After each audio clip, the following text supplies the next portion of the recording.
SnapTube app. இந்த ஆப்பில் உங்களுக்கு பிடிச்ச படத்தை தேடி அதை ஃபுல் ஹெச்டியில் டவுன்லோட் பண்ணிக்கலாம்.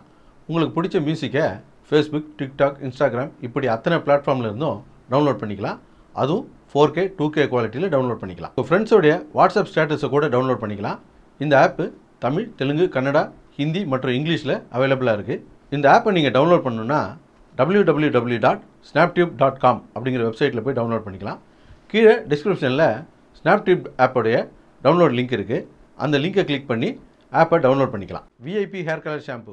இந்த விஐபி ஹேர் கலர் ஷாம்புடைய சிறப்பான விஷயம் என்ன அப்படின்னு சொன்னால், உங்களுடைய உள்ளங்கையை நல்லா கழுவிட்டு அதில் இந்த ஷாம்பு ஊற்றி உங்கள் உடம்புல எங்கெல்லாம் நரமுடி இருக்கோ அதிலெல்லாம் தடவிட்டு 15 நிமிஷம் ஊற வச்ச பின்னால் கழுவுனீங்கன்னா உங்கள் முடி கருகருன்னு ஆகிடும். இந்த ஷாம்பு உங்களுடைய முடியில் மட்டும்தான் ஒட்டும், தோல் பகுதியில் எங்கேயுமே ஒட்டாது. எந்த ஒரு பக்க விளைவும் இல்லாது வாங்கி உபயோகப்படுத்தி பாருங்கள். Welcome to Tamil Talkies. இன்றைக்கி நம்ம திரை விமர்சன நிகழ்ச்சியில் இயக்குனர் பாலாஜி மோகன் இயக்கத்தில் வெளியே வந்திருக்கிற மாரி 2 படத்தை பற்றி பார்க்க போகிறோம். மாரி 2 இந்த படத்துடைய கதையை பற்றி பார்த்தோம்னா, படத்துடைய ஆரம்பத்தில் ஒரு ஜெயிலில் பெரிய ஒரு அக்யூஸ்டை காட்டுறாங்க. பயங்கரமான கொலைகாரன் அப்படின்னு சொல்லிட்டு இன்ட்ரடியூஸ் பண்ணுறாங்க. அவர் ஜெயிலேருந்து தப்பிக்கிறாரு. அவருக்கு ஒரே லட்சியம், நான் ஜெயிலில் பட்ட கஷ்டத்தை இந்த மாரி போயெல்லாம் அனுபவிக்கணும், அவனை நான் அனுபவிக்க வச்சே தீருவேன் அப்படின்னு சொல்லிட்டு அங்கேருந்து கிளம்புறாரு. எதுக்கு இவ்வளோ பெரிய காண்டில் சுற்றிட்டு இருக்காரு அப்படின்னு பார்த்தா, அவருக்கு செகண்ட் ஹாப்பில் மொக்கையாக ஒரு ஃப்ளாஷ்பேக் இருக்குது. அதனால தான் அவர் அங்கேருந்து தப்பிச்சேன் அப்படின்னு சொல்கிறாரு. அப்புறம் ஒரு தாபா கடை மாதிரி ஒரு கடையை காட்டுறாங்க. அந்த தாபா கடைக்கு ஸ்டண்ட் மாஸ்டர் சில்வா வர்றாரு. வந்துட்டு அவருடைய டீமோட, டேய் மெட்ராஸ்லேருந்து ஒரு ஐட்டங்காரங்க வந்திருக்கானாம, அவனை போட்டு தள்ள வந்திருக்கிறேன் அப்படின்னு சொல்லிட்டு அவர் சொல்கிறாரு. அந்த டீ கடையில் இருக்கிற டீ மாஸ்டரு, டீ கிளாஸ் கழுவுற பையன், பரோட்டா மாஸ்டர் எல்லாருமே மாரியை பில்டப் கொடுத்து சரியான பஞ்சு டைலாக் பேசுகிறாங்க.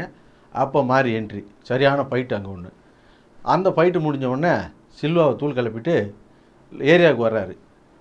பழைய ஏரியாவை காமிச்சா அந்த புறா குண்டியும் காணா, அந்த காஜல் அகர்வாலையும் காணா.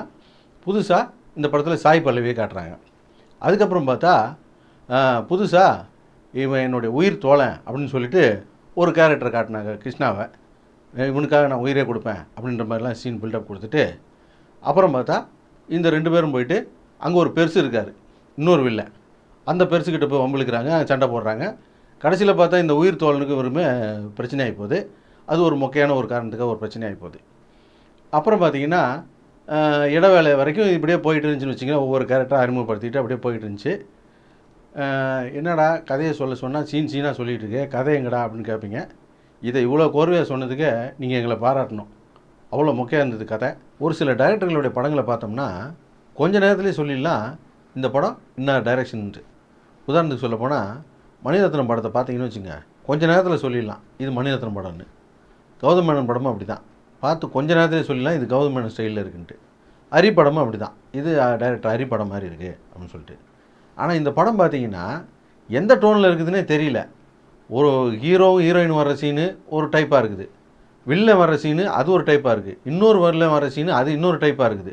ஒவ்வொன்றும் ஒரு டைப்பாக இருக்குது. இது என்னடா இதில் இருக்குது அப்படின்னு பார்த்துக்கிட்டா, இந்த கேள்விக்கு விட படம் முடியும் போது தான் தெரிஞ்சுது. படம் முடியும் போது எ ஃபில்ம் பை பாலாஜி மோகன் அண்ட் ஃப்ரெண்ட்ஸ் அப்படின்னு போட்டாங்க. ஓ, இது பாலாஜி மோகன் டைரக்ஷன் கிடையாதா, கூட ஃப்ரெண்ட்ஸ் எல்லாம் சேர்ந்து கும்மி அடித்த படமா அப்படின்றது அப்போ தான் தெரிஞ்சுது. அப்புறம் பார்த்திங்கன்னா திடீர்னு கதையில் வரலட்சுமி வர்றாங்க. அவங்க இந்த சர்க்கார் படத்தில் ஒரு காட்டன் சாரீ கட்டிட்டு கழுத்து வரைக்கும் ஒரு ஜாக்கெட் போட்டு வருவாங்க பார்த்தீங்களா, அதே ட்ரெஸ்ஸை போட்டு இந்த படத்துலையும் வர்றாங்க. நிறையா வாங்கி அலமாரியில் அடுக்கி வச்சுட்டாங்க போட்டுருக்கு. அதை ஆளை வச்சு தூக்கலன்னா அடுத்தடுத்த படத்துலையும் இதை தான் போட்டு வருவாங்க போட்டுருக்கு. வந்துட்டு அவங்க ஐபிஎஸ் ஆஃபீஸரா ஐஏஎஸ் ஆஃபீஸரான்னு எங்களுக்கு இப்போ வரைக்குமே புரியல. வந்து விசாரணையெல்லாம் தலையிடுறாங்க. நான் உள்ள ஒரு இன்ஃபார்மர் வச்சுருக்கேன்றாங்க, நீ யாரை இன்ஃபார்மர் வச்சுருக்கேன்றாங்க. இன்ஃபார்மர் அவனா இவனான்னு சொல்லிட்டு போட்டு குழப்புறாங்க.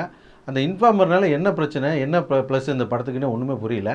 அதை வச்சு ஒரு 1/4 மணி நேரம் 1/2 மணி நேரம் கதை ஓடிக்கிட்டு கிடந்துச்சு. அப்புறம் பார்த்திங்கன்னா இந்த டொவினோ தாமஸை ஒரு பெரிய வில்லன் அப்படின்னு சொல்லிட்டு காட்டுறாங்க.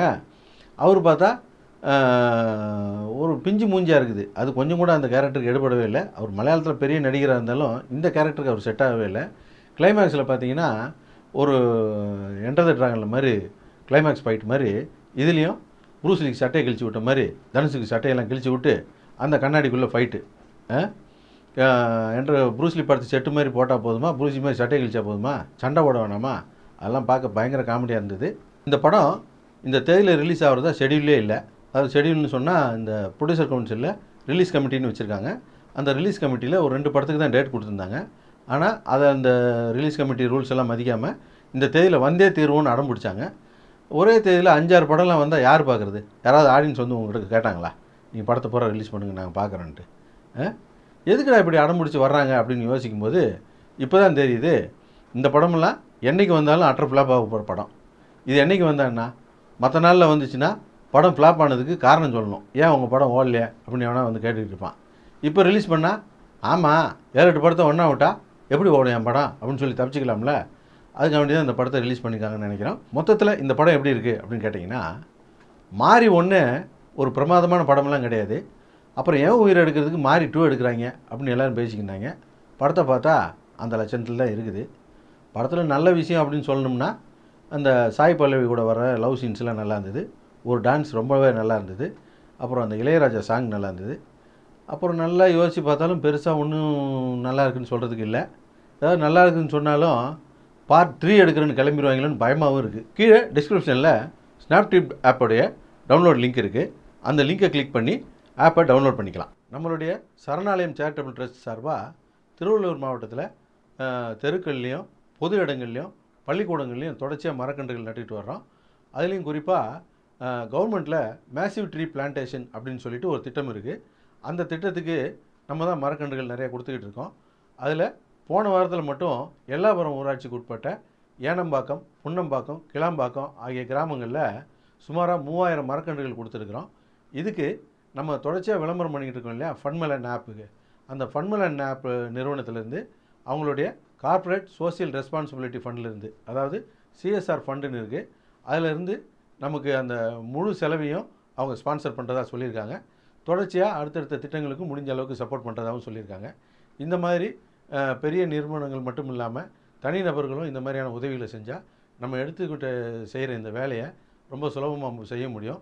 அதனால் நிதி உதவி செய்ய நினைக்கிறவங்க www.sarnalayamcharitabletrust.org அப்படிங்கிற சைட்டில் போய்ட்டு டீட்டெயிலை பார்த்துட்டு உங்களால் முடிஞ்ச உதவிகளை செய்யுங்க.